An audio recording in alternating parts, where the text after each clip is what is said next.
Hello, everyone. My name is John Pizzuro. I am a retired individual from the States, New Jersey. Don't fool with my New York accent. Sorry, it's a little different here. But I'm also retired as an Internet Crime Against Children commander from New Jersey. That's where I got all my experience. And the CEO of Raven. And what we do is we spend a lot of time on Capitol Hill, which I need to have my head examined, talking to legislators, senators, and all that good stuff. So why are we here today? How do we influence the political response? Our challenge right now today, no matter what we do, is that it's almost impossible to have the support that we have. Tech today is able to lobby for millions and millions of dollars. I think last statistic was that last year alone, the tech industry made 11 billion off of children 17 and under. And I think like in the law enforcement in the States, all in, we only get about 32 million to investigate it. And that's the Internet Crimes Against Children Task Force. So how basically, how do we influence? One of the biggest challenges that we have today is the lack of education and awareness. I talked to one senator, and then everyone, talking to Senator Padilla, and he said, you know, I want to get you guys some resources. And I'm like, ooh, great, I'm going to have some resources. You know, NECMEC, you guys go out and investigate that. No, we don't. It's a little bit different. So what happens today is that our legislators, especially in the states, have a lack of knowledge, and they have a lack of priority. And ultimately, is that technology is developing far faster than we could legislate things. And I think that's where, like for us and my esteemed colleagues up here who even have more experience than me, is that how do we change that? And I think that for us is like in the last year and a half, I've met with 120 offices between the House and the Senate, 120. I really need to have my head examined, or I need to retire or something, right? But most of those have no idea how pervasive the problem is. I remember talking to one legislator, and they were saying, is it really a problem? I don't think it's that big of a problem. Well, that's when I take out, I used to do darknet investigations back in the state police. So that's when I take the screenshots of what they're writing on the darknet and then actually show them. As my colleague is saying, stop, because he's having a reaction, he's being triggered from what I'm showing them.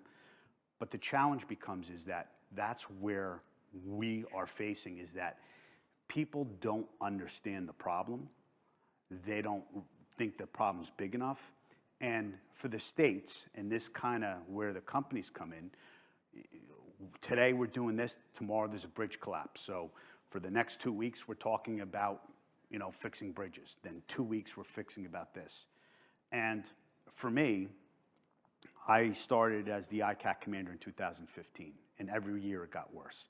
And I remember saying, I'm like, I just wish we had better resources and better laws and something to do that. But all of us who are in the public sector, who work this on a daily basis, can't say anything because we'll lose our jobs. So this is where the conversation really, really starts. So legislators and staff, they do not understand technology. We could talk about privacy. We could talk about Apple. I think I have a slide on there. So out of 36 million tips, I think 250 came from Apple, something along those lines. In the US, 59, they have a market share of 50.9% in the US, Apple does. I think it equates to 0.3% of what they actually report. If they ever, and I could probably let you answer this, but if they ever opened up what's on their servers and on their systems and the amount of victimization that happens, it would be completely overwhelming, but it's not. So we go from that and we go from Meta, who reports everything, 98% or 97% at least in NECMEC, right? So legislators and staff do not understand the problem. They don't understand what an IP address is. Forget about talking about the cloud. Forget about talking about AI. In the last last year, I want to say there's been 42 hearings in the United States on AI. 42 congressional hearings, none of them focusing really on, they're more concerned about Hollywood, about Tom Cruise losing money because they came up with a digital Tom Cruise. Scarlett Johansson, by the way, just said that her voice is now be using OpenAI. So when we talk about influencing, for us, it really starts with education and awareness. And I think that's the only thing that I figured that we have to start with.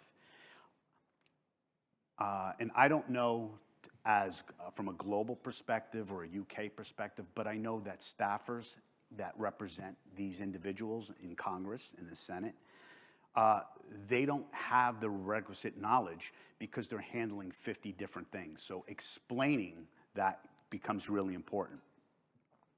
So government is always slow to react in anything. I think for us and everyone in this room, we need a proactive approach. You know, we can't sit and wait for the problem just to fix itself. And every day that problem gets worse and worse. Laws, like here's a perfect example, is I get an email from a senator's office and they're saying, I believe this bill is going to encrypt, fully encrypt. It's called the Keep Kids Off Social Media Act. And in this bill would give age identification and identity verification. Don't explain how they're actually going to do it, but it's going to give you that. But what it also does is it actually defaults that every company could encrypt totally every communication from a child on their platform, and because it does that, they're exempt from any type of liability. So when a senator calls me up and says, does this say this? Yes. So this, what happens before this bill gets introduced, I have to call 8 or 9 Senate offices and say, are you supporting that 4-year-olds and 8-year-olds actually have encryption? No, why would we do that? Well, it says it in the bill, it does. So when I talk about being proactive in education and awareness, it's really challenging. So this is where I was telling you about big tech. Every time I'm in a room, in another room, I have the tech lobby. So usually it's John Pizzuro and William Patterson College, and then I got Harvard, Yale, Columbia, Brown, and every other Ivy League school. So the challenge is that it doesn't matter. And I think when we talk about collectively, we don't have effective marketing and talking points like the tech company does. We don't brand well enough. And it's that messaging that really becomes important. So I kind of look at things from a perspective up here is that you have the privacy groups, you have other special interest groups, and everyone has their talking points. And when I sit down, I hear their same talking points that they're using. But what we need collectively is to have a uniformed talking points that really are able to get someone to completely understand what the issue is. And I just throw this stat up here, but I just love that device-based scanning, like even though they have a 30% market share, the 0.0005% of tips. Think about it, but where's the outrage? I'm gonna just throw some things out here. Section 230, again, people don't understand. So, for example, the Report Act in the U.S., which now requires ESPs to retain records up to a year, which we helped out with. A lot of members saying, "Well, I can't support that because it's all about 230." No, it doesn't even mention 230. So again, this is where I say the education and awareness. This is something testifying in the Senate and the House is where I kind of learned that. So I sit there and I'm looking at everyone, and every single person has an agenda. Every lawmaker has an agenda. Everyone went around the day as saying, well, that's why I created this bill, and this is why I created this bill. So when we're talking about influencing, we have to influence things. Again, there's an art of influencing people. In order to get someone to your world, you got to spend time in their world first. And that's what I've been trying to do to understand that, to move that. And ultimately is that for the California individuals, where a lot of the tech companies are located, they unfortunately donate a lot of money. We have a senator like Senator Padilla, for example, who's going to run for governor. He believes in privacy, and he believes in the actual encryption of children, right? So, but when I asked him, I said, Senator Padilla, I said, you have a 7-year-old and 9-year-old. Are you allowed in their rooms? Of course I am. Do you look at their devices? But wait a minute, you just told me you support privacy. So, but you don't support that for your children. So can you explain that to me?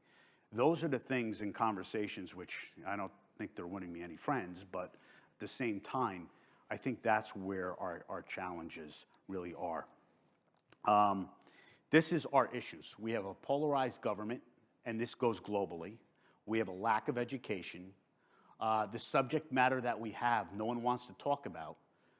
We're fighting lobbying, we have lack of funding, and we have lack of accountability. So influencing for us is about strategy. And just to give you a snapshot in the US, then this is why the US is kind of a mess. And so we have to deal with judiciary, they have their own committee, commerce, appropriations, and oversight. But you have all these in the Senate and the House that probably comprise 200 members in the House, and you have probably about 80 members in the Senate. And in order, and most of the bills that get killed in the states that really impact the global aspect, they don't even get a vote to the floor. What political people do, like Senator Cory Booker in New Jersey, basically in the states right now, if you had the unconscious child and you had a male masturbating over that child, it's not a crime and it's not sexual abuse. And Cory Booker doesn't want any more crimes, so he holds that. So in order for us to get that bill passed, we have to go to the House and get the House to buy in. If the vote went to the floor, the senator won't say no. But what they do is they kill it beforehand. And that is where strategy becomes everything. Everyone's collective voice, everyone who does their research, the databases, that is where we have to give them no way out and paint people into a corner. And I think that is where we have come up with. But AI, and I'm just gonna, from scanning to operating systems for CSAM, and ultimately, this is what we're trying to do, is stop that bad legislation. So I'm gonna turn it over to X button, let you introduce yourself. Sure. I'm Steve Sauer. There we go. Steve Sauer, I've been introduced a few times with the Canadian Centre for Child Protection. I'm gonna touch on some things that will help you in terms of the messaging and getting the awareness out and the understanding to the political realm.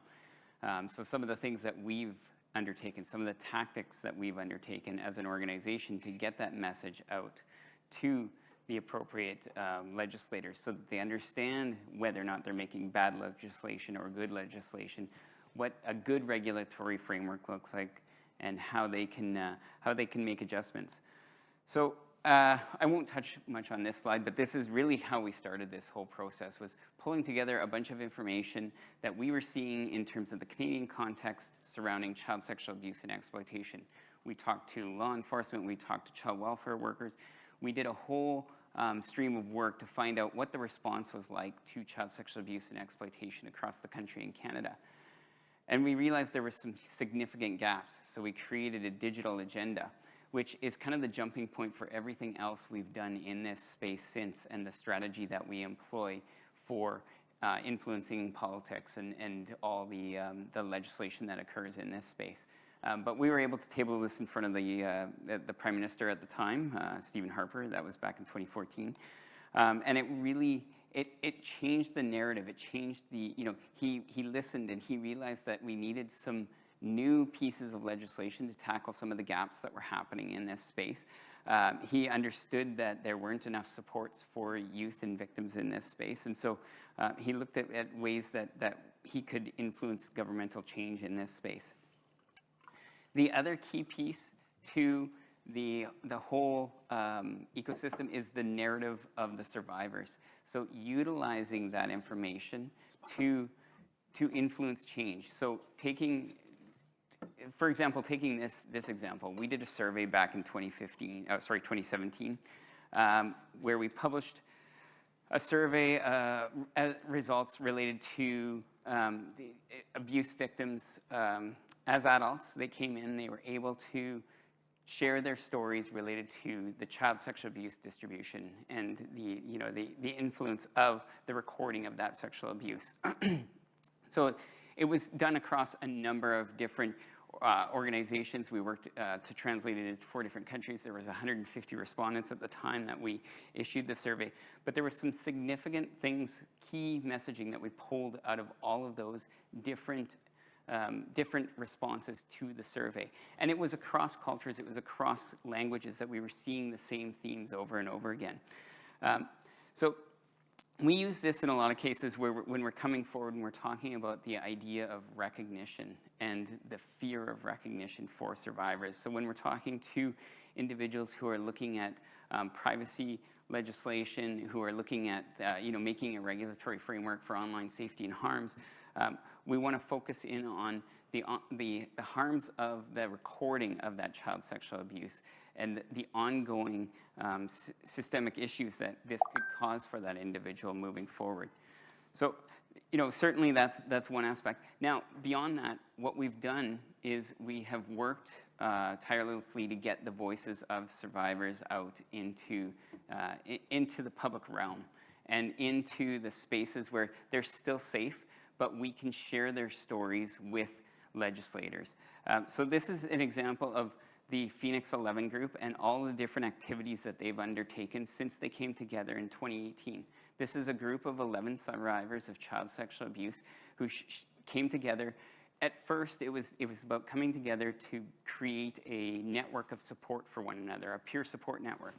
After that initial meeting, they were energized. They felt like they wanted to have a voice in this space, and so they decided to create a tactical advocacy plan. In that tactical advocacy plan, it looked at the different strategies that they wanted to undertake to influence some of the political realm. And what we did was we worked with them to get them in front of different individuals, ministers in the government. So in Canada, we had them in front of ministers, in the Minister of Justice.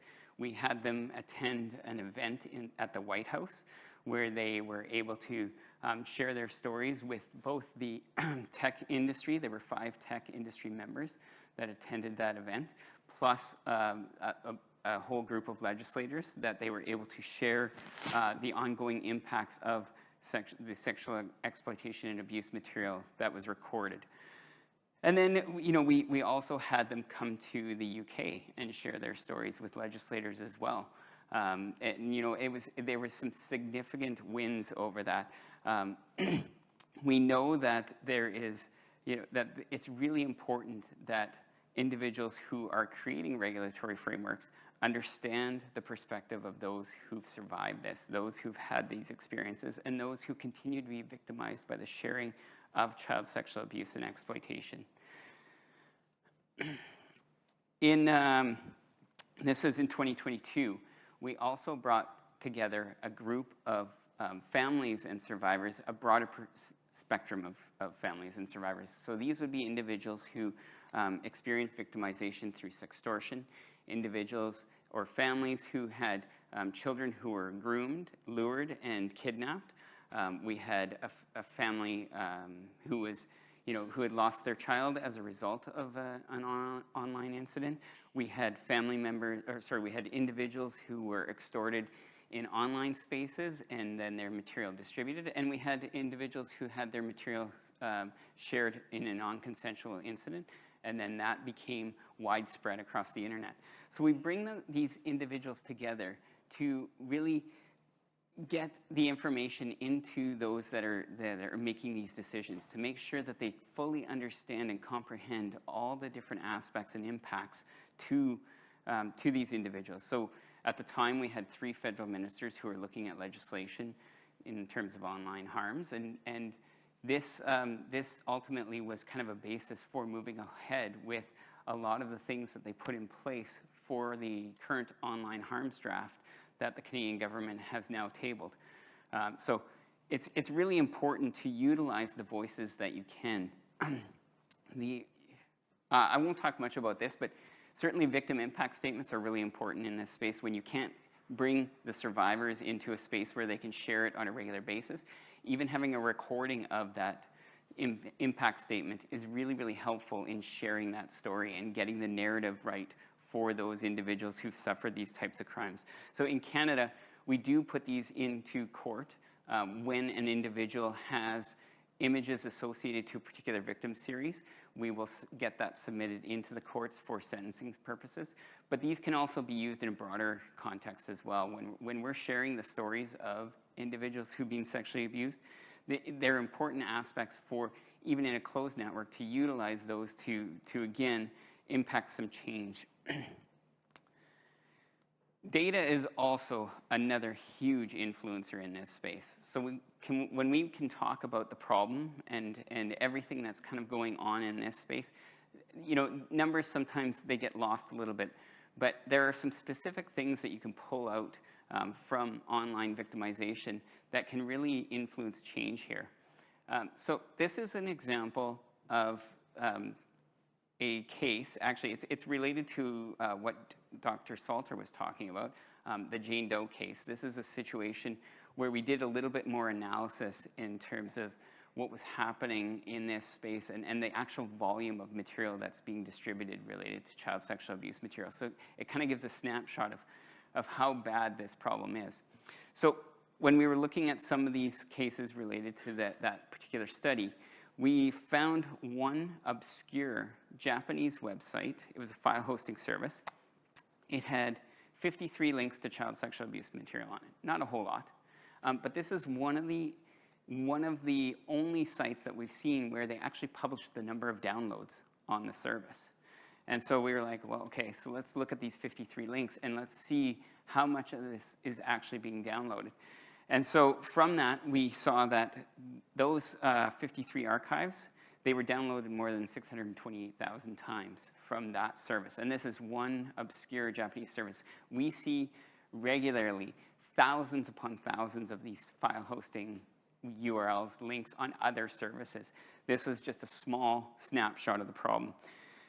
When you extrapolate what that means, it means that more than 75 million of those images, those media within that archive were made copies on local computers. So the distribution is vast. And then from there, you don't know where else it's been distributed. So talking about it, how small the problem looks and how expansive it actually is based on the distribution is really, really important. And then the other piece we use is the information we're gleaning from Project Arachnid, from the posts, from the context of the posting of these types of archives, these types of files. And Dr. Salter had pulled some of these quotes from, when he shared them earlier. But these are a few quotes of what offenders are actually saying online. And this is the type of information we want to share with legislators so they really have a full understanding of the online victimization, the safety risks for children, for survivors, into adulthood. We know that these individuals are obsessive in nature in terms of what they're trying to do. Although these are dark web posts, we see very similar things being posted on the public internet as well. If you can hide on certain services because there's such a vast volume of individuals on that service, you can post whatever you want.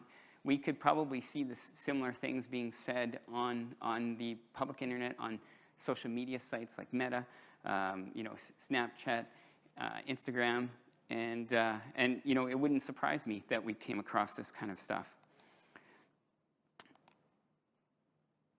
So I already touched on this slide this morning, but I think there's definitely a few actions that we need to undertake when we look at the global scale of what's happening for survivors of child sexual abuse and exploitation material.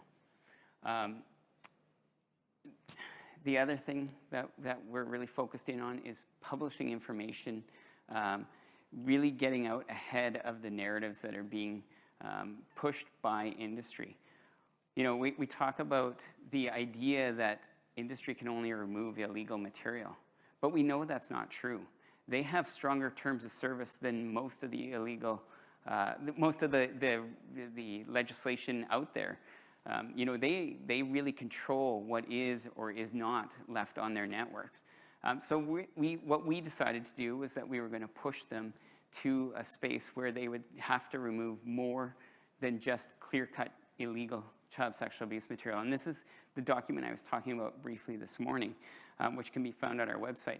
It's a comprehensive framework for pushing industry into a space where they're going to remove a broader set of harms, online abuse and exploitation that occurs that doesn't necessarily meet criminal thresholds. This is really about removal in this space. So talking about these things, these are really things that change the narrative. When we bring politicians in, we will talk about this. We will actually we've gone through scenarios where we've showed them imagery that's related to the victimization of children that isn't clearly illegal, and they're just shocked that that is still allowed up. And so they're mostly really supportive of us moving forward with a schema like this. And again, data, research, analytics, this is all important pieces. These are the things that are going to give you the basis for moving forward, for making those connections. We have a wealth of different research products that we've created as a result of the online victimization that we're seeing. When we see a problem, a trend coming forward, we make a decision about what's the best way to get information out about that trend. And so often we'll look at the overall picture and we'll create either a research report about it, a campaign. We also issue things called Cybertip alerts. So this really gets things out into the public. And that's the other key piece is I've heard this from certain people, and especially in the U.S. Department of Justice, actually. Contact that we have in the U.S. Department of Justice said to us, if you can publish a report about it, then I can use it. Then I can influence some of the regulation that's coming forward because I have the data to back it up. And so that's one of the things that we've undertaken is we're going to share the information that we're learning from these different platforms, that we're learning from the victims themselves coming in, so that those in the public domain can use them to influence change in this space. We've done surveys. This is a public survey that we did where we surveyed 23,000 people to find out what their response would be if they found out that a technology company didn't remove child sexual abuse material from its service. Should they be criminally charged? So you can see there 85%.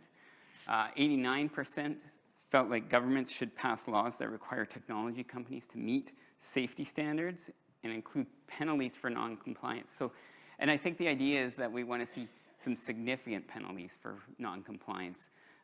Financial penalties that seems to be the way to influence what's happening in this space. Tech is all about the profit, and so financial might be that might be the motivating factor for them.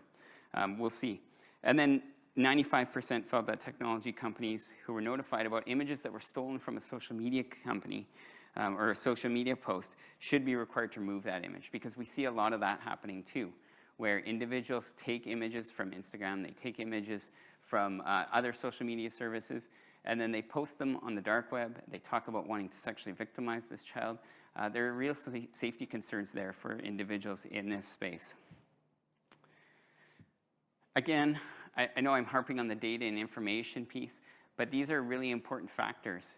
So we also created a timeline for the failures of tech, where we pulled together a list of all the media articles related to the different industry members, what those failures were and how they were related to online child sexual abuse and exploitation.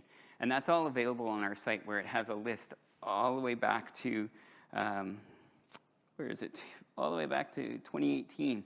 We looked at what are some of the articles out there. So you can see there that's a list of the timeline. Well, it's rapidly going through. But there is some valuable information and data related to there, and to the quotes that they've pulled from those entities are really, really important to highlight too, because those are the things that they've put on the record, and those are the things that you can then use to influence change in this space. So there's the URL for that. Oh, it's jumping really fast. It's protectchildren.ca/tech timeline. Anyway, I won't go through that again. We have a number of things. We have what we call the tech primers. So essentially what we did was recorded a few videos of people explaining technology, making it simple to understand how encryption works, making it simple to understand how detection could work if encryption was in place, and that it's really not the back door that everybody talks about, that it can be done without any concerns for privacy and done specifically for known child sexual abuse material. We also have a tech primer on Tor. So we explain what Tor is and how it is used in this space so that political entities can understand these pieces, because that is, like John was saying, they don't have a good understanding of how the technology works. So this piece, these kind of primers are really, really important. I talked a little bit about this, but this is a session that we brought together ministers from various countries. We brought together leadership from the EU as well, and we went through material. We went through the failures of tech. We went through the gaps and loopholes in the tech industry and all the regulatory frameworks that are not currently working or aren't structured to meet the needs of the current state of technology. Really, really important piece. And after the fact, we talked about what are the things that need to be done in this space and what could they be doing within each of their own jurisdictions. We recently, last year, we brought together, we were invited to the United Nations to come together and talk about what we were seeing in terms of the online sexual exploitation and the distribution of child sexual abuse material, how it puts victims at risk. And so we were able to have a call to action signed by 75 countries signed this call to action. So they want to see removal. They want to see that the widespread distribution of CSAM is curbed, and make sure that there's something in place. So this is something that can be then used to influence these political actors. Because yes, they signed this call to action. Now, what's the next step? What are they doing in this space to make sure that they are actually tackling the statements that they acknowledged by signing this particular call to action? So I think from our perspective, it's really about an accountability structure. We want to see that those that are involved in the political space, they understand that there is this necessity for them to be involved in this. They actually have to be involved, because for far too long, we've relied on technology companies to voluntarily take on actions to protect children. And they really have failed utterly with that. There's no real transparency or oversight. So we want governments to create that oversight, to create that transparency through regulatory frameworks and looking at legal accountability. Obviously, criminal codes for individuals who are engaged in this type of activity. That's a really, really important piece. So I think, it's an overall picture of multitude of things that come together to create that accountability structure and to enable us to push governments to create appropriate legislative pieces and ensure that our children are safe. Is this going to play? I'm just going to play a statement from the Phoenix 11 because I think it's a good way to end off. This is the group that this is a community impact statement from the group that came together almost 7-8 years ago now. And it's really important to hear their words about the experiences that they've had and the impacts of child sexual abuse and exploitation. We are the Phoenix 11. 5 years ago, we were 11 women with one thing in common. Our child sexual abuse was recorded and distributed both online and offline. If we have one good thing come out of the horror we have lived, it would be that our collective experience will be shared to spare current and future generations of children from the same fate. Throughout the past 5 years, we have written dozens of statements to governments around the world. We have pleaded for help through tears and paralyzing fear. We have had 5 years of coming away from meetings, roundtables, summits, and hearings where it has been determined that tech needs to be held accountable for their role in the global epidemic of online harms against children, with nothing done to actually hold them accountable.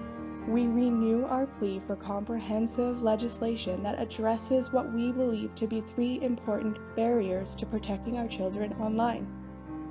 Our children need us to act, and they need us to act today. We must pass the Earn It Act swiftly to protect them now.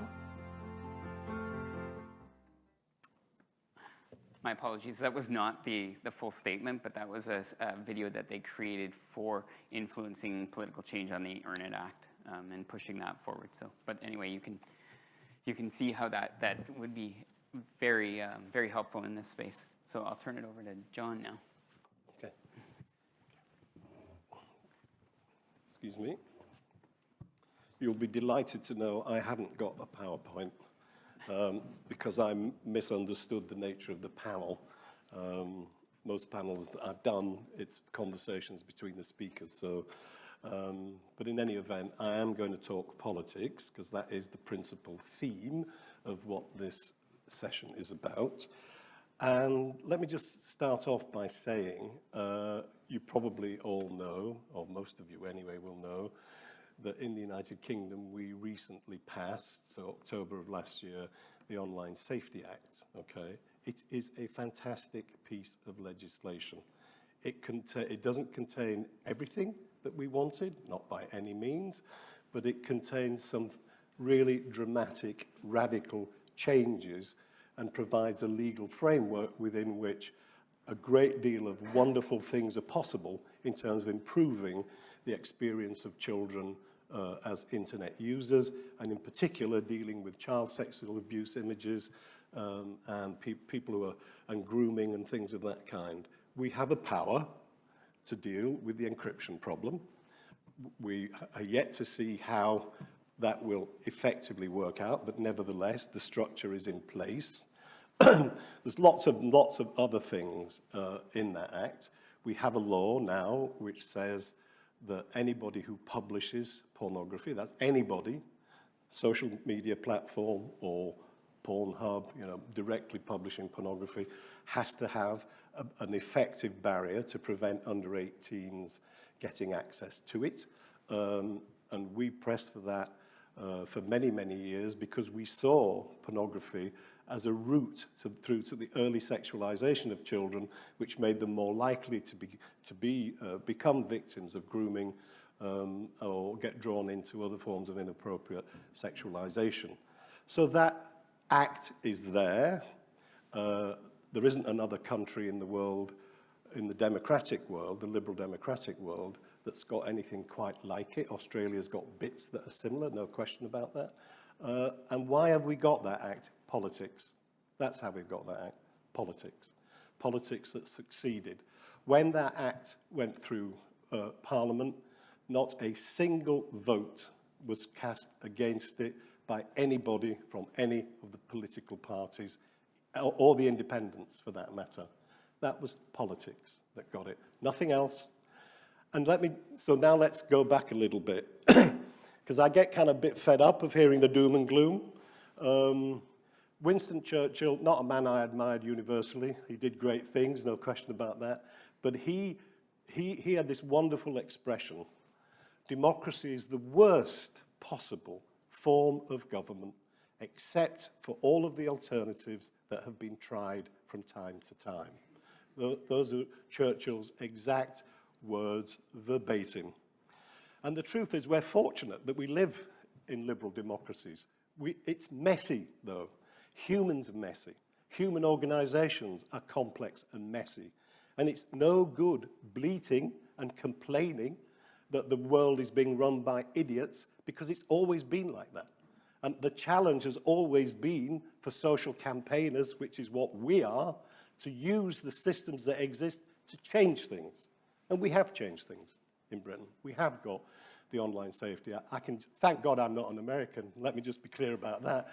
I mean, the complexities of American politics are completely mind-blowing, but nevertheless, through politics, we did achieve, I think, significant change with great potential. It's not a perfect piece of legislation by any means, but it is very, very good, and we're going to test it over the coming 2, 3, 4, 5 years, whether or to what extent it meets the aspirations and beliefs that we had about what that legislation can and should do.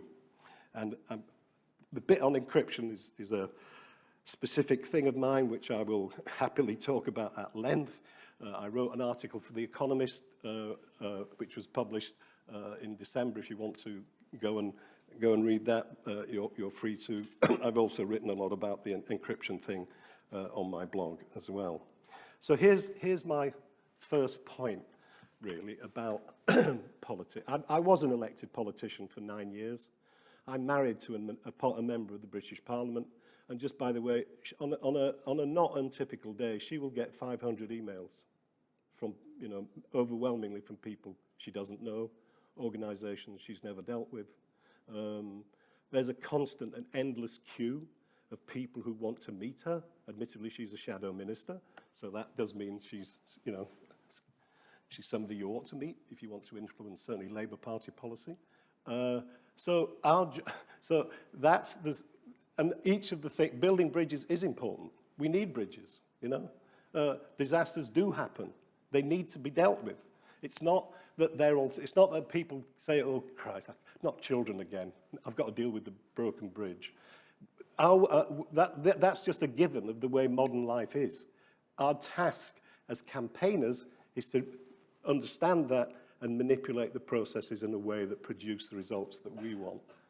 Look at bodies like Greenpeace, Friends of the Earth, the World Wildlife Fund. These are really effective lobbying organizations that have achieved wonderful things because they understand the political processes, they know which buttons to press, how to press them, when to press them, and so on. So having good data, and the Canadians, there is nobody like the Canadians for high quality data on that scale. The British IWF, the Canadians, NECMEC, 3 centres of excellence for data.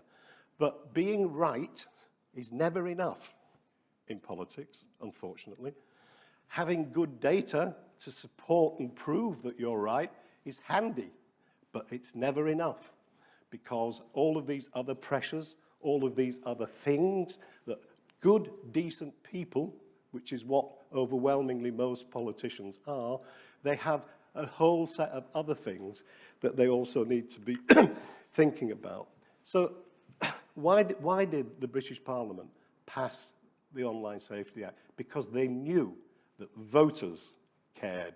They'd been convinced that if they didn't pass that act, they would pay a political price for it. And the price was one they didn't want to pay. They want to remain members of Parliament, and that's why they passed the bill. So the Canadian survey about what public opinion thought about it, we did similar. This is when I was working for ECPAT International. We did surveys in first of all, in 8 EU member states. This is when the UK was still a member, and then 15 after we'd left. And it was completely clear. Public opinion is on our side. Voters agree with us. They do not agree with big tech's ignorance or lassitude. So the question is, how come we haven't managed to find those magic levers that translate that undoubted public opinion or support amongst public opinion into effective legislative action? Excuse me. Actually, I need some water. Yep. Thanks.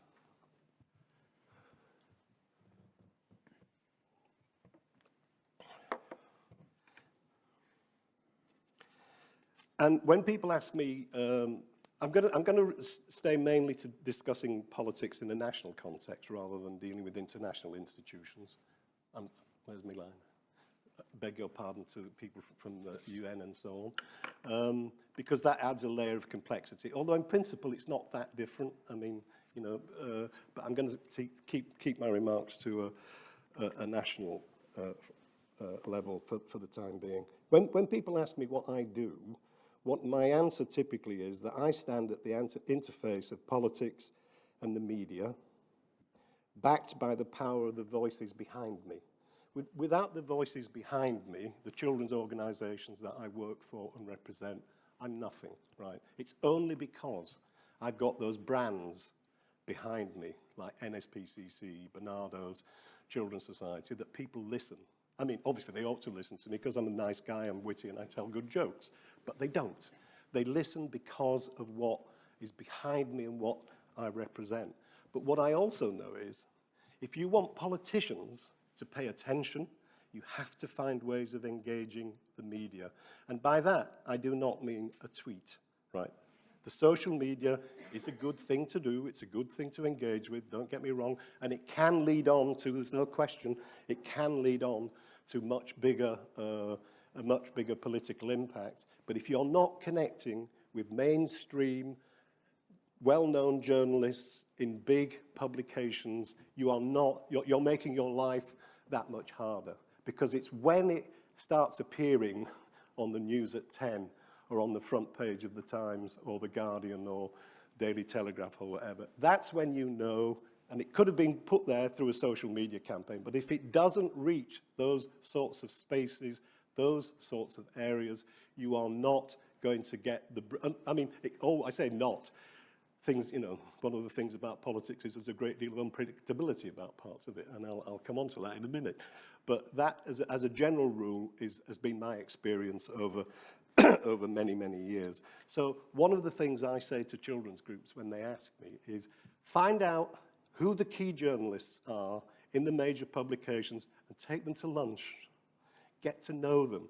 You want them to think of you as the go-to person when something on our agenda comes out. The child sex abuse thing. Oh yeah, get hold of John, he'll know. And you'll only do that if they think you are trustworthy, if they think that your data is reliable, and that you are not exaggerating or overblowing or overstating the case. But those are the kinds of relationships that you need to develop. And it's not easy, because we don't have money and resources in the way that tech, as we were hearing from John, we don't have the same resources that, how many PR people does Google employ? Probably 1,000, right, around the world. Meta, probably 2,000, But what they haven't got that we've got, I'm an atheist, by the way, so let me understand when I say, we've got God on our side, right? We're doing God's work. Public opinion is with us, right? In a way that it never is and never will be with big tech. So that's a powerful weapon, if you can find the way of translating that into concrete action. We don't have the same process on bills and that you have, thank goodness. But and the problem with journalists, we develop individual relationships with leading journalists.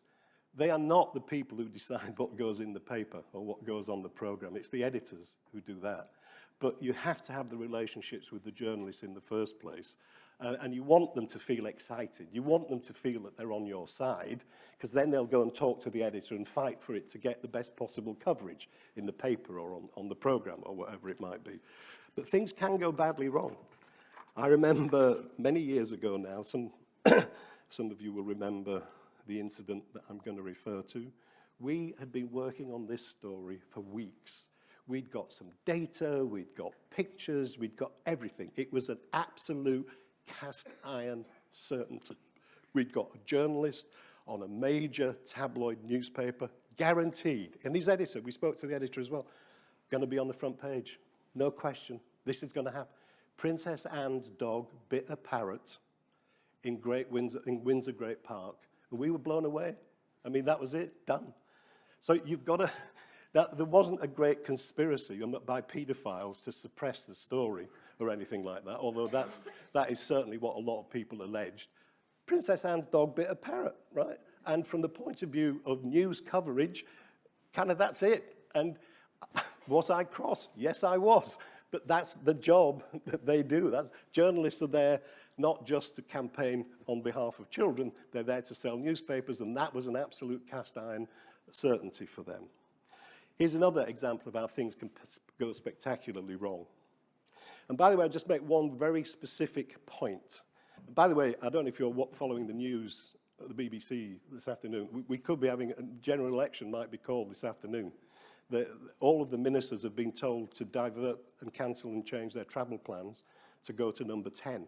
So it could be that we're into an election tonight. Certainly feels like we're already in one, but anyway, officially I meant. So one of the greatest achievements that we had as children's groups in the United Kingdom was in the 2010 general election, we got in the Conservative Party manifesto an explicit commitment, actually maybe I should use a different word than explicit, but a very clear and direct commitment to make age verification for pornography sites a legal requirement. It had never been done before. It took about 7 years to get to that point, but we did it. It was in there. After the 20, they made various moves. A very wonderful Tory woman MP convened an all-party group, gathered in evidence, did all of the things that you would expect to prepare for a bill. And in the 2015 Parliament, the government began a process to enact a law. It was called the Digital Economy Act, Part 3. It wasn't a perfect bill, but by any means, it wasn't a perfect act. But nevertheless, we got the law passed in 2017, under which anybody who published pornography in the United Kingdom had to have age verification. A regulator was appointed. The regulator developed and published the regulations. They were approved by Parliament. The only thing that had to happen was for the Secretary of State to name a commencement date, right? We're now into 2019. The only thing that our then Prime Minister, Boris Johnson, was interested in 2019 was getting a dissolution of Parliament so that he could call a general election to get Brexit done. And he had no control then, the law has changed since, he had no control then over when Parliament would be dissolved. It was a decision that Parliament itself had to take, which is the ancient way that we used to do things, but they were changed, and now we've changed them back again. Now the Prime Minister has the say when a general election happens, but Boris didn't have that power then. So he knew that if he was going to get a dissolution, so he could have the general election to get Brexit, to take the steps forward to get Brexit done and all of that bollocks, he wouldn't be able to predict with certainty when the election would actually be called. And what he was frightened of was that the regulations on pornography might kick in during a general election campaign, and there he would be faced in all of these seats that he wanted to win with a lot of angry men trying to get their nightly fix of pornography, suddenly finding that they had to go through an age verification process. And he said, I wasn't in the room, but I've spoken to 3 people who were in the room. And Boris said, well, I'm not going to risk votes in the red wall seats, that's what they were called, the working class seats that he wanted. I'm not going to get between a working man and his porn. And he pulled the bill. Almost unprecedented, not literally unprecedented. The act had been passed, the regulations had been drafted, the regulations had been agreed, everything was ready to go. The only thing that it needed was a Secretary of State to lay an order in Parliament and with a commencement date specified within it, and he pulled it. That was a total and absolute shock and very, very demoralizing for us. We've now corrected it, but nevertheless, it is an illustration of even when you think you've got everything, all your ducks in a row, sometimes you find out that you haven't. Just a couple of other, because we're supposed to leave half an hour or whatever for you lot to have a go and talk, ask questions or abuse us or whatever. A key thing is to have champions. I don't necessarily mean celebs. I mean, I dare say if Taylor Swift decided to be one of your champions, that wouldn't do you any harm. But there are certain people that the press and politicians and the establishment and civil servants will listen to more attentively than others. And if you can capture some of those and have them as your champions, even your trustees or whatever, that's going to make it a lot easier for you to break through the noise of like I'm saying earlier, my wife gets 500 emails a day. You know, she's got an endless queue of people wanting to see her. But if Taylor Swift emails her and says, well, can I meet you, Baroness Thornton? She says yes, right? I mean, any and every politician would do the same thing. So if you can get somebody like that who's got an independent purchase on media attention, and he's not, you know, not as some kind of frothy Love Island dipstick, but, you know, somebody of weight and importance, that will always help.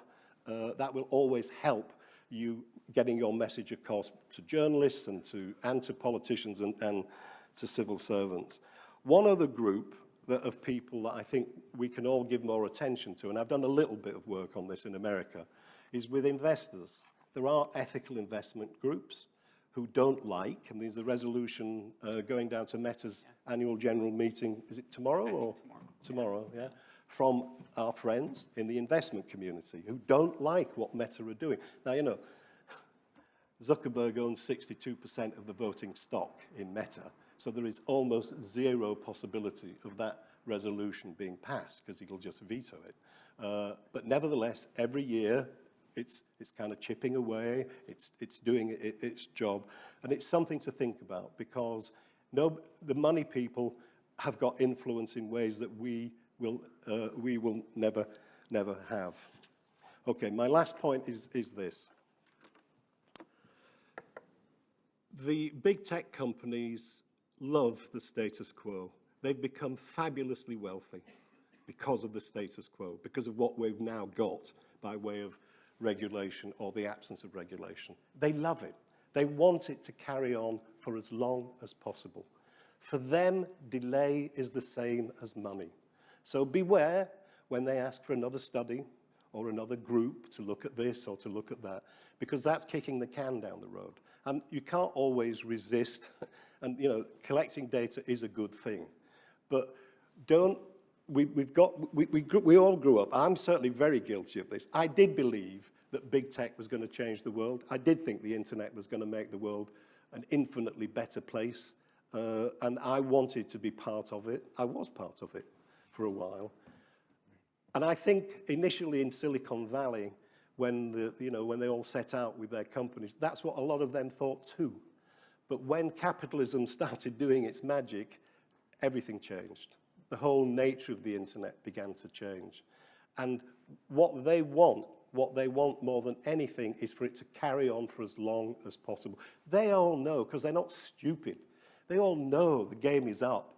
They all know it can't carry on like this indefinitely. But if they can keep it going for a little bit longer, their bank balances get bigger and bigger and bigger. And remember that, and I was a vice president, great title for Europe, for trust and safety, for MySpace. None of you in the room are old enough to remember MySpace, but it was one of the early social networking companies, right? I was Trust and Safety VP for Europe for them, technically based in Los Angeles, although I just went there a lot, I didn't go and live there. The most important decisions that we were allowed to make in London, or in fact anywhere in Europe, was about things as important as what kind of coffee beans we had in the office, what pictures we put on the wall, how often we had staff newsletters and things of that kind.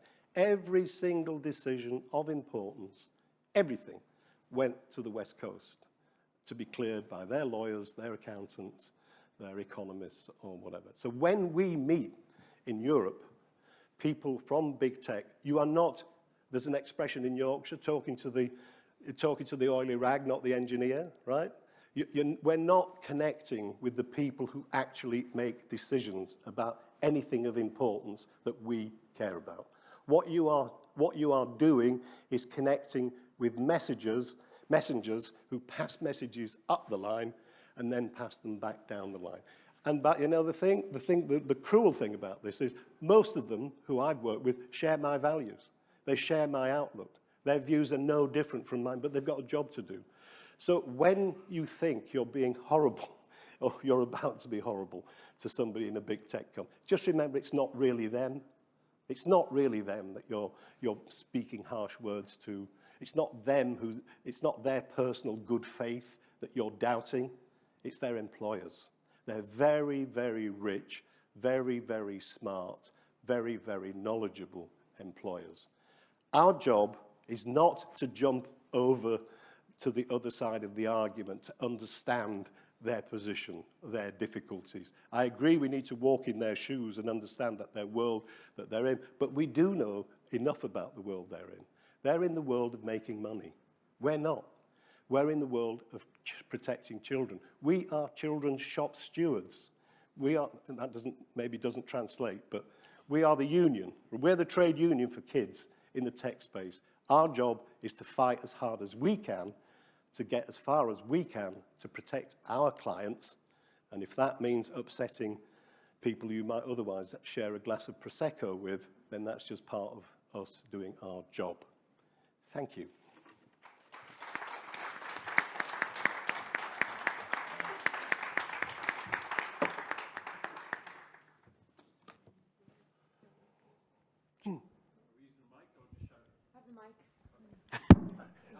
You'll do both. You'll do both anyway. Any better? So, first of all, John Carr, do you have a ticket for the game at the weekend? Sorry? Do you have a ticket? Yeah, I've got a ticket. I was thinking you would. Ticket. He's talking about the best football team in the country, by the way, Leeds United, yeah. So, I mean, for all of you guys, I'd be interested in your opinion, but we heard from John about the lobbying dollars in DC. I'm not sure how much they spend in the EU, but I think it's a similar amount, if not more. Yeah. Probably some other lobbying dollars elsewhere, tens of millions of dollars. And of course, we heard from Maria earlier about the huge $5 million that multiple organizations need to bid against to build tech and whatever else. It's an absolute joke. But my question is, do you think for some of the players in the space, do they have a conflict of interest, indirect or direct, if they're taking money from tech companies to supposedly do child protection? Maybe you, Stephen, could go first, because I don't think you guys do take money from them. But. No, we don't take money from tech directly. And if we were taking money from tech, they couldn't sit on our board. That would be the structure that you would be looking at.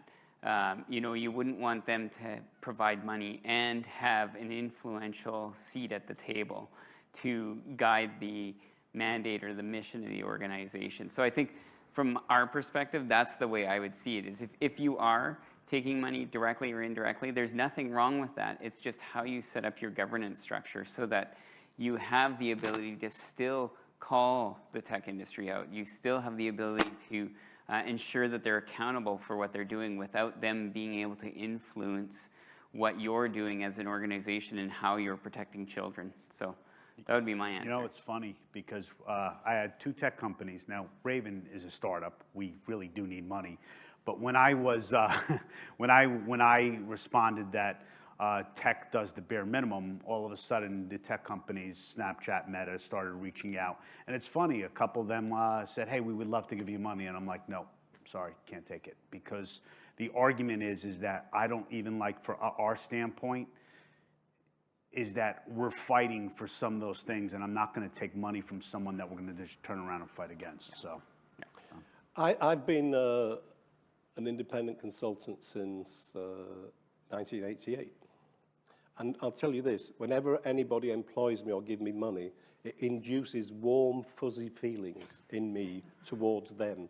I like it. I like it when people employ me, particularly when they give me money. I mean, often they don't. but when they give me money, I feel good about them. I want to help them. I want to go and do their garden. So the fundamental problem is with money, if you take it, you are compromised. I mean, you have a perception problem, right?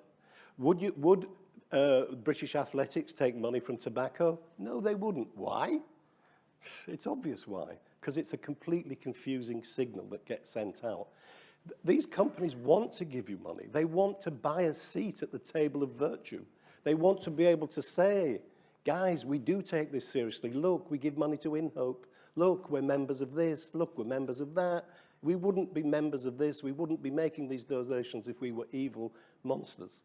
Actually, if you look at the amounts of money that they're giving, it's completely trivial. It's just buying. It's buying a shell of respectability that they don't deserve. So, but I know it's tricky. Everybody needs to earn a crust.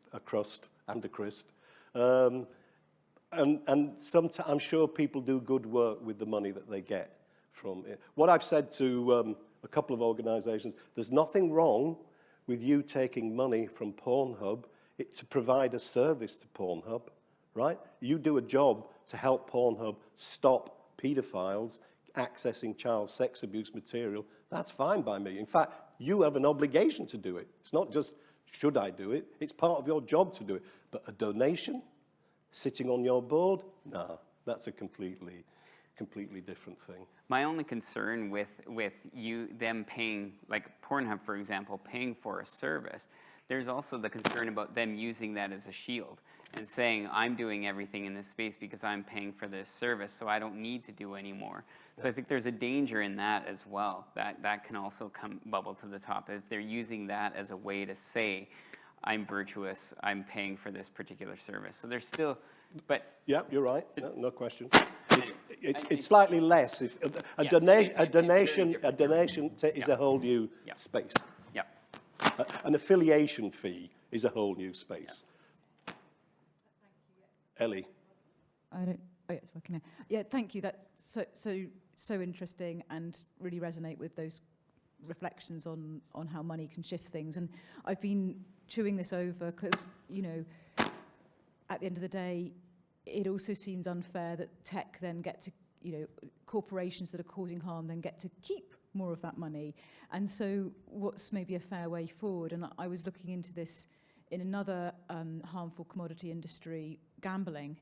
And one of the proposals there is that there's a mandated tax in recognition of the fact that these are harmful industries. And so they have to pay, say, 10% of profit or whatever it is, and that money is then redistributed within those of us that are trying to protect children. And I think once it's mandated, it really changes things because people don't have to be nice and silence themselves in the hope of getting some of that money. It's coming to them anyway. And I think that could be a way forward. And I'd be really keen for regulation to look at that. And I'm really interested in all of your thoughts on that as a way forward. So I had a conversation with actually a congressperson who said that we're trying to fund law enforcement because law enforcement in this area is vastly underfunded, right? The people on the ground are. So their solution was, why don't we make tech pay for that? So based upon that circumstance, you know what, they're making all that profit, then they should, you know what, then contribute in that aspect. And I don't know, again, from a framework, but again. No, I tend to agree. I think the way you need to do it is it would be an anonymous, like, fund, right? Like, so it's not associated to one particular tech company. That's why I think a structure like that makes a lot more sense, where the money is being funneled. And you could do the same with a financial penalty side of things as well, right? If tech is found accountable and there are financial penalties that are assigned to their lack of action in a certain respect, that is then redistributed to the organizations that are protecting children or that are engaged in this space. Just sorry, I meant to make this point earlier. Financial penalties are good, no question about that, but they're easily written off as simply as a cost of doing business. Yep. Look what happened when Facebook took over, bought WhatsApp. It said to the European Union, no, we're not going to mingle the data, we're not going to combine the two. They did. They got fined €500 million or something. Hey, that's the cost of doing business.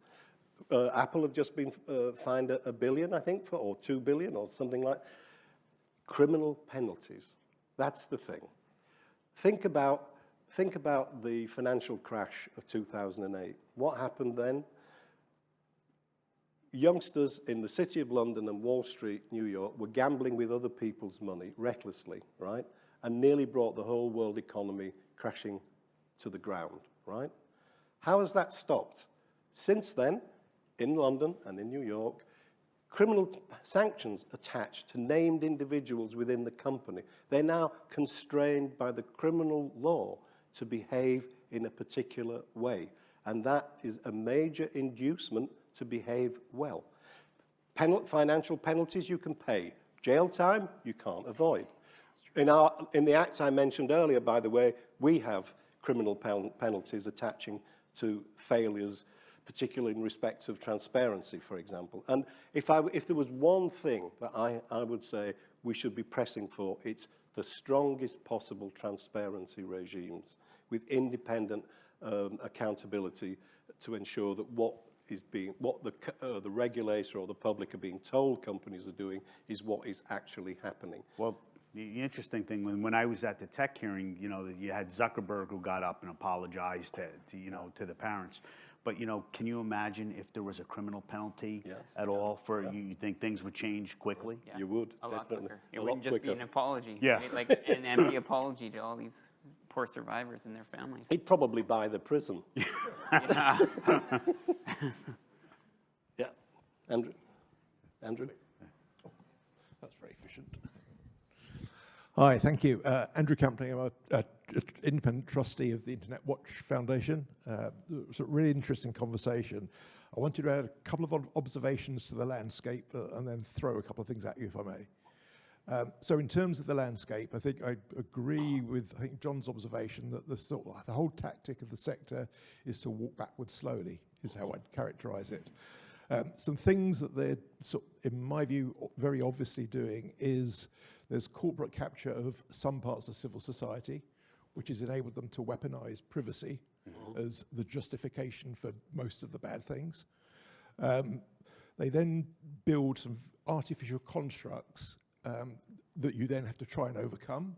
So examples being end-to-end encryption or internet fragmentation to justify the status quo and where you can't do things differently, which are completely artificial and frankly they're not technically accurate in how they position them. They then will deliver targeted academic papers to underpin that.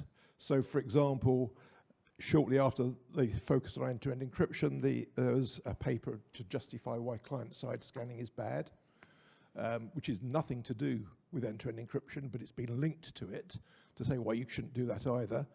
And likewise, the Internet Architecture Board published a paper to say why you shouldn't do client-side scanning. So there's a clear set of linked actions across the field if you actually look.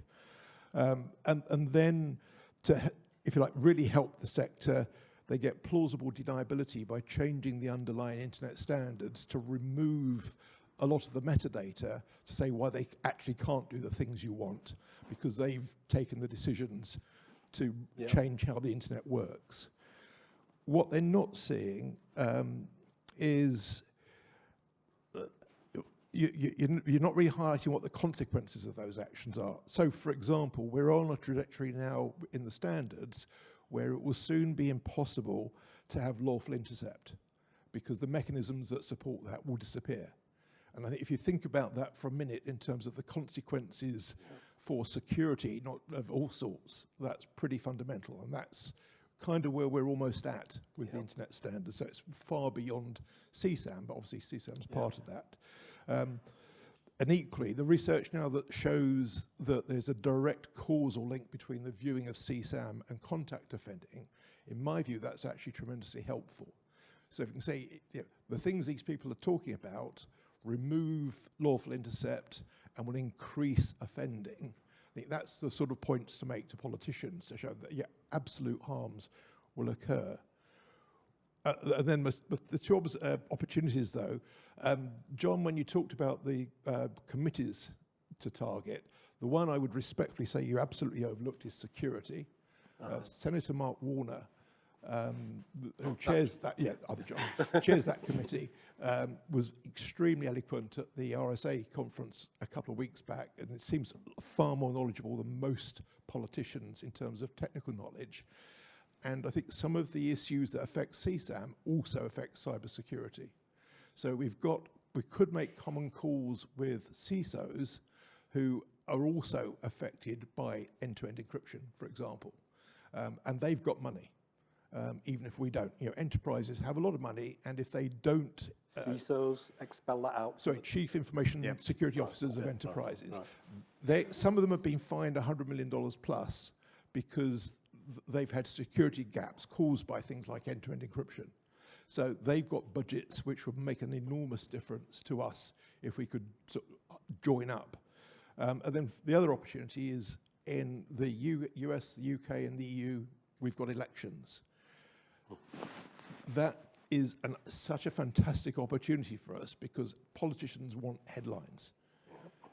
So here, I'll give you this. So like we, one of the good things about like the different committees and people I meet with, I bring it to everyone wants to go visit and use press for their standpoint in order to do that, right? So, and even press, like there is not one meeting, like when I ask for a meeting, I get a meeting immediately, which I would have never thought, but the content and what we've done, right? So, but to your point is that, yeah, this is a really good press-worthy thing to do in order to do, but the government itself is kind of dysfunctional in trying to get the actual bills passed. And to your point on committees, it's just what committees are going to get something passed, and it's in that jurisdiction. So from the parliamentary in the White House of where they end up placing that bill. So that makes it really the challenging standpoint. And I'll just take one more point, is that you want to talk about a money perspective. If I put my back to, because I did organized crime and corruption, not that there's any of that in New Jersey, right? But if I could, and I could subpoena, and if I had a team, and I could subpoena, let's say Apple and the expenditures and the money that goes to, I'm going to find it going to the privacy groups. I'm going to find, like, again, you know, it's agitators here and there, because it's an easy investment to actually throw some dollars at something in order to confuse the entire system. So I think that's part of it. The whole current setup is not sustainable. We all know that there's been a little rally around an idea of encryption based upon the lack of trust of government and government agencies. We understand how that's happened.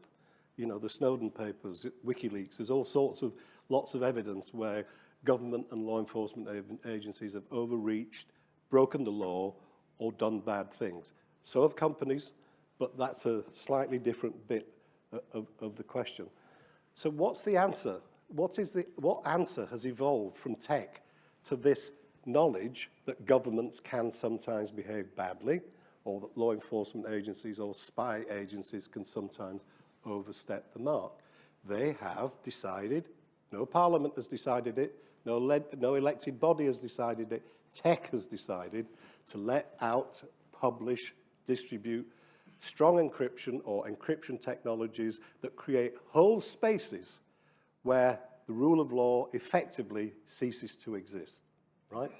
You can issue a subpoena, you can issue a court order, you can do everything you want, and the company will say, we'd like to, but we can't.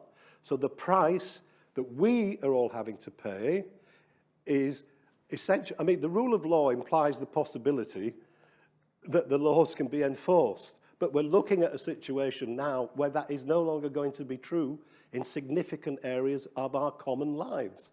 And at some point, so this is CSAM, this is drugs, this is guns, this is all kinds of crime, but obviously our focus is children. At some point, the people are going to say, no. No legislative body, no international organization has ever said privacy is an absolute right. Never. But somehow we've allowed tech to make it one, because they've made it one because the courts are impotent to get the evidence that would allow them to. You know, the Encroach case, which I'm sure you probably worked on part of it, how did that happen? A bit of luck.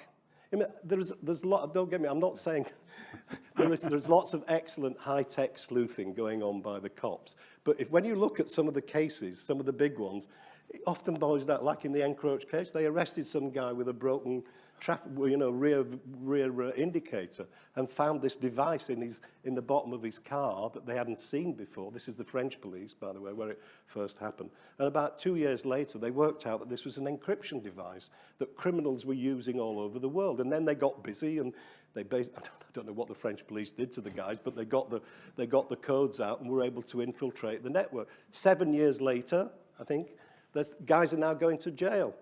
That was good luck. The big case in California that led to Operation Wonderland, how did that happen?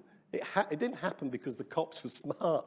A guy was arrested in a public park in San Francisco on suspicion of exposing himself to a child. The cops went round to his house the night before. He'd forgotten to close down his computer properly, and it was all there, and they took it away, and that led to a police operation in 17 countries. Well, yeah, and even if you're looking at like tours, same thing. Like, Yeah. you know, a lot of that is because all of a sudden we're able to get one piece of evidence. But for the most part, you know, I did a Google email wiretap back when I was in, and I know you can't do wiretaps here, but I was able to do it for Google. I had a court order signed by a court. It took 3 months for them to honor the court order.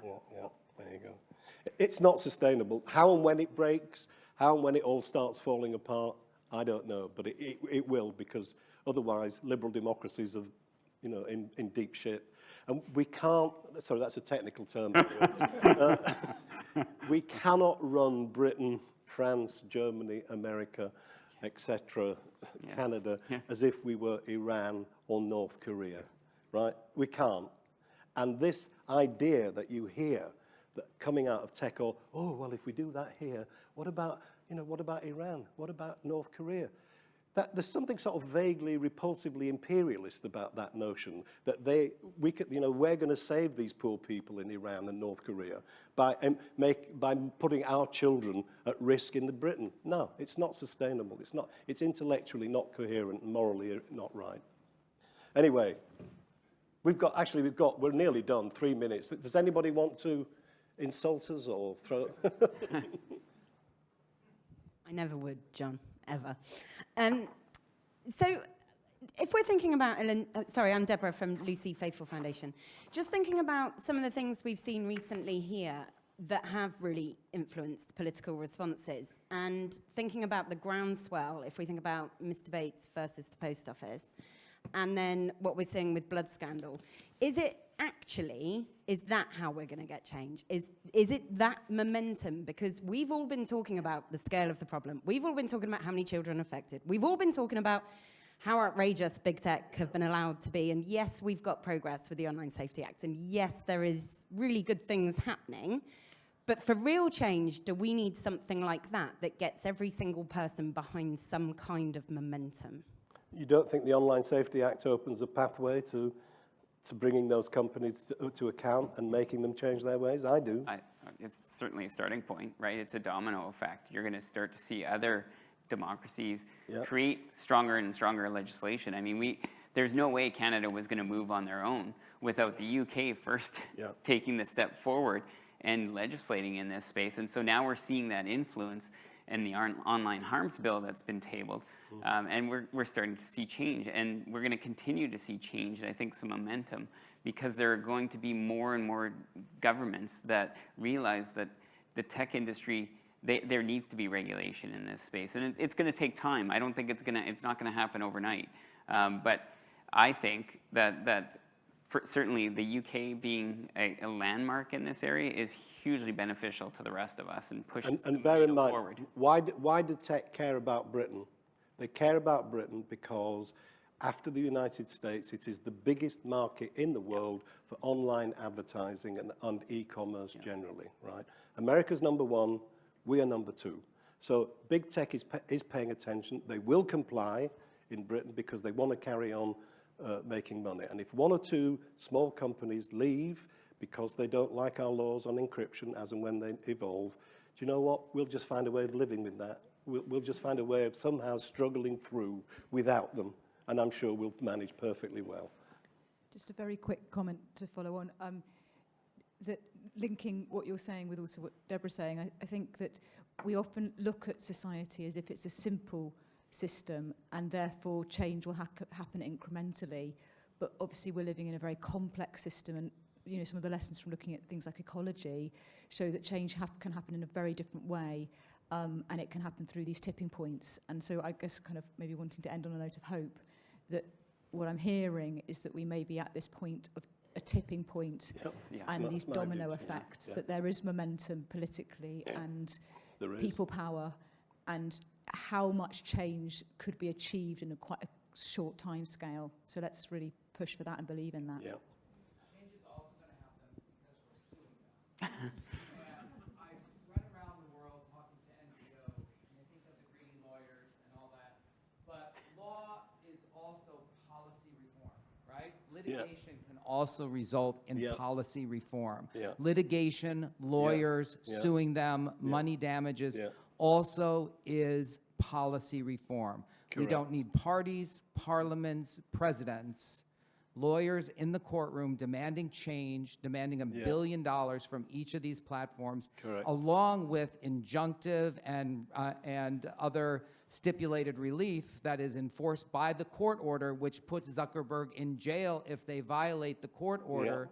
That can bring real change. So I encourage people in the NGO world to, not only think of these typical avenues of change, which I've been doing for 20 years, but also litigation as change agents. Yeah. And we are winning. We are winning it for the first time, despite In America, Section you're 230. winning. In America, Yeah. despite You- Section which is- 230. No, it's, And it could bring about some real fundamental change Yeah. when, I mean, even $1 billion for Facebook that made $36 billion in the first quarter probably won't transform them overnight, but everyone suing them is going to transform them overnight for the When the very real shareholders harms don't that get their victims are money, experiencing. that's the bottom line. Yeah, exactly. They can donate to all of your organizations, so see me afterwards, and we're going to be taking names. So. John Carr's first on the list. You'll do my garden? only if you agree to do mine next. Anyway, we're up. Time is up. Thank you very much for coming along. thank Hope you. you've enjoyed it.